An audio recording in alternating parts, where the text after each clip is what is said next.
Today on the CTV News at 5, Bridget Pastoor wins the PC nomination for Lethbridge East. Plus, how the community of Nanton is rallying around their neighbors devastated by the January 4th grass fires. And because you kind of get to share the story with your family. How a local school is getting students hooked on books.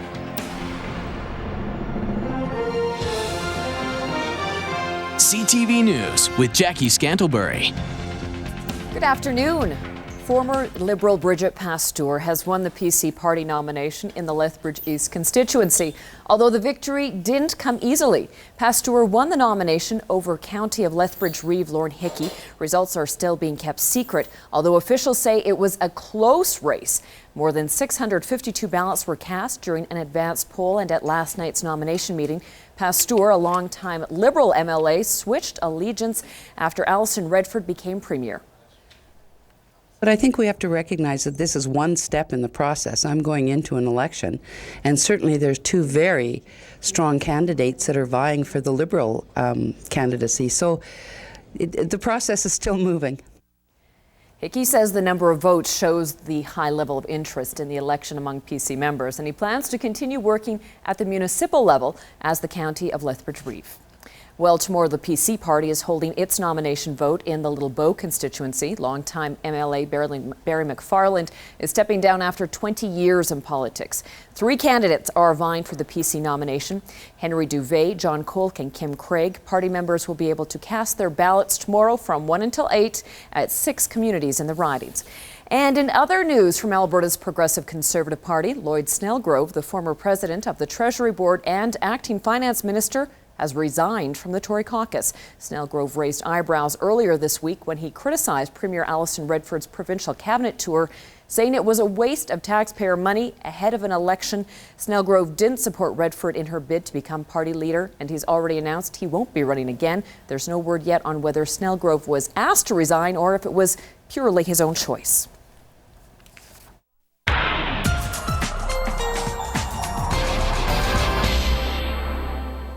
Let's check in with Dory Rossiter. And Dory, some cooler temperatures for now, but those aren't going to stay around for long.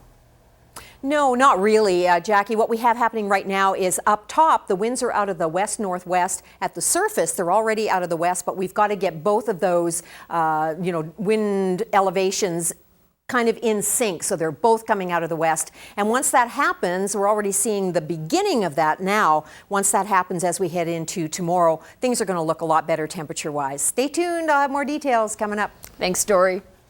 Undercover officers have charged 5 men with prostitution-related charges. All 5 incidents happened this week, and in each case, the man solicited a female police officer working undercover. 85-year-old Ray Gonor, 53-year-old Dale Reed, 54-year-old George Renner, and 31-year-old Sharice Suifor, all of Lethbridge, as well as 66-year-old Ronald Brown of Nanton, have each been charged with communicating to obtain the sexual services of a prostitute. All of the accused will be in court on February 29th.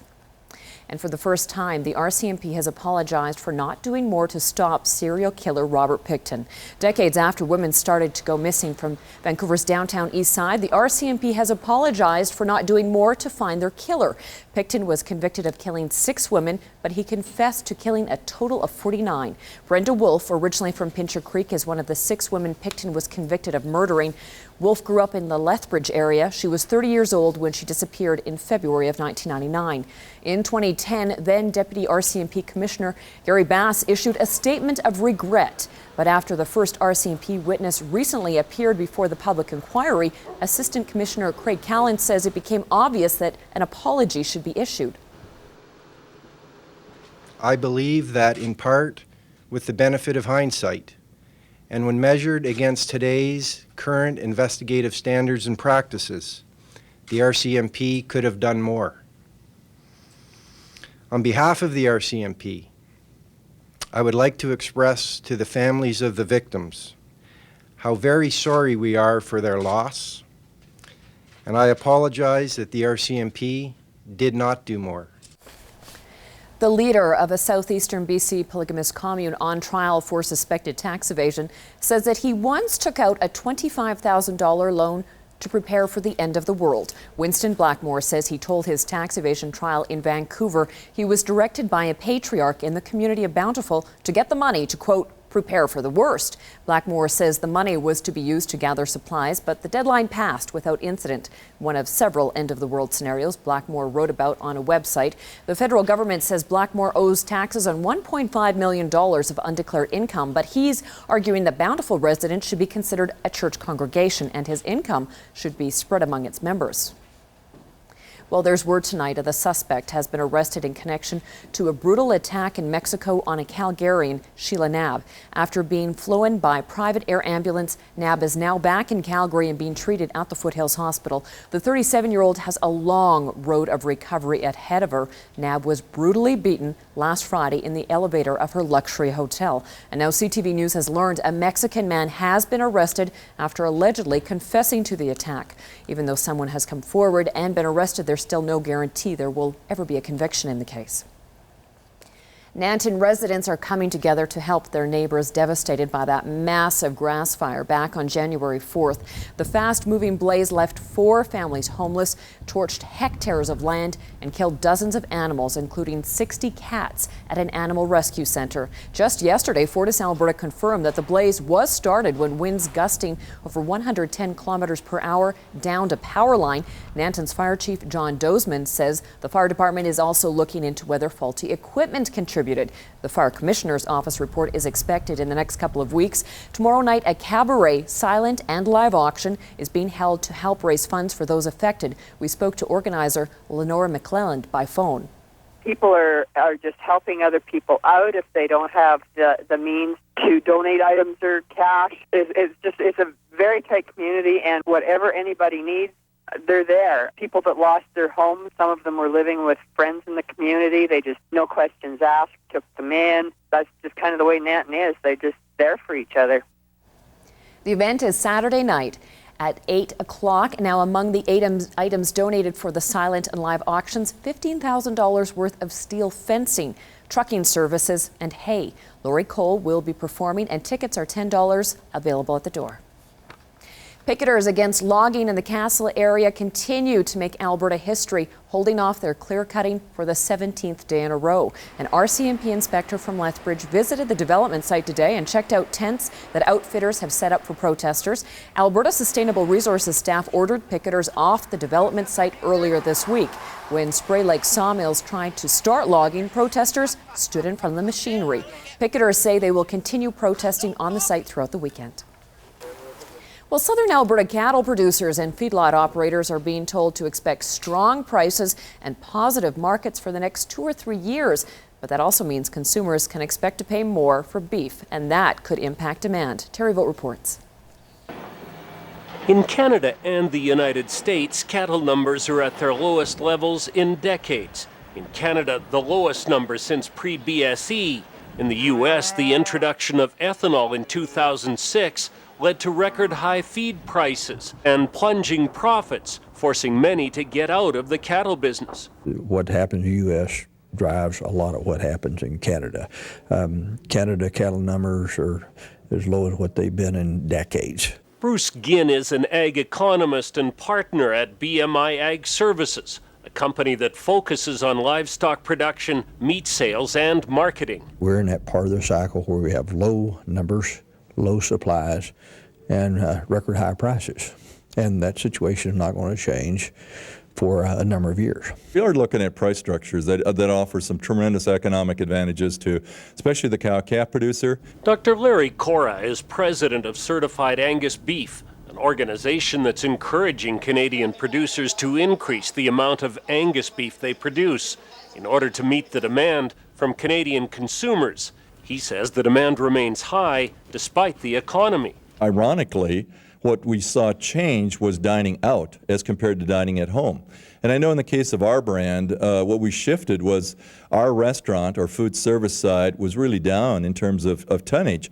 But what was happening is that shoppers said, okay, if I'm going to grill or eat at home, I'm going to upgrade. The retailers still use the term beef is king, and that's not going to change from their perspective.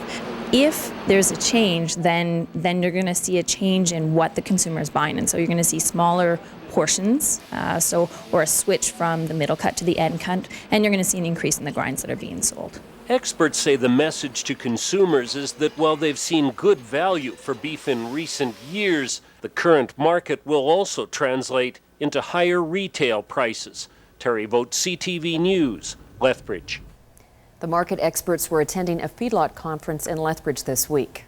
A local school is getting students hooked on books with an exciting group reading program. Colehurst Elementary's first day of the One School, One Book program unfolded on National Family Literacy Day. Alicia Fieldberg has that story. He's here to get us excited about something. These students couldn't be more excited about their homework. It's a new chapter for Colehurst Elementary. For the first time, the school's nearly 300 students, their teachers, and parents will experience the same book together in an internationally celebrated family literacy program called One School, One Book. Well, I think it'll be fun because you kind of get to share the story with your family.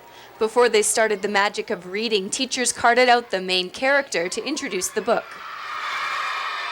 We worked really hard to get that assembly have as much wow factor and involve the children in it as well with the assistants for the magic show. It's huge. It sets the tone for the whole 2-week experience of reading the book. Each student will take home a copy of The Miraculous Journey of Edward Tulane to read with their family. This will help bridge the gap between learning at school and at home. Once, in a house on Egypt Street, there lived a rabbit who was... Families get a reading schedule to follow so everyone can experience the story unfolding at the same time. School staff say reading aloud together is undervalued and often stops once a child learns how to read on their own. And it has a huge impact on reading literacy, comprehension. There's just so much value to it when you have parents read to the children. Students say they're excited for the opportunity to share their school project with their family. I like reading with my mom because she's listening and she always helps me with the words when I can't get them, and she's always listening to the story, and I like sharing it. You can get lost in it together, and it's just fun. They can take turns reading, and then if they want to talk about it after, they can, and if they don't, that's fine too, because reading's supposed to be fun. It's not supposed to be stressful. This is one homework assignment they can't wait to start. I'll be excited to read my book. Alicia Fieldberg, CTV News, Colehurst. Great story. Now, Lethbridge Toyota donated more than $1,000 to fund the literacy program. On the markets today, the loonie inched closer to parity on news that the U.S. economy isn't performing quite as well as expected.